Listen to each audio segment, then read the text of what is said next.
How to remove filter from Snapchat pictures. Hello guys, this is Atticus and welcome back to another tutorial video. In today's video, I'll teach you guys how you can remove filter from Snapchat pictures. So without any further ado, let's dive right into it. So the first step here is open up your Snapchat. After you open up your Snapchat, simply swipe up to head over to your memories. After you swipe up, on your memories section, you'll find your pictures. So you can open up the pictures. And after you open up the pictures, before I tell you guys what to do next, if you guys are new to app hacks, head down below and hit the subscribe button so you don't miss out on our future videos. Also press the bell icon so you get notified when we release our new videos. Now let's continue. What you'll need to do right now is tap on the three dots on the top right corner. And after you tap on it, you'll see different options.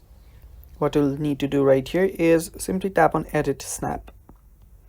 After you tap on Edit Snap, you will see this section on the bottom that will show you guys the filter. So all you have to do is swipe the filter till you go to this option that is No Filter 1 and then tap on Done. Then you can send this snap if you want, or you can simply tap on the cross on the top left and tap on Save Changes. And with that, you have just removed your filter from Snapchat picture. Thanks for watching guys. That's all for today's video. Stay tuned.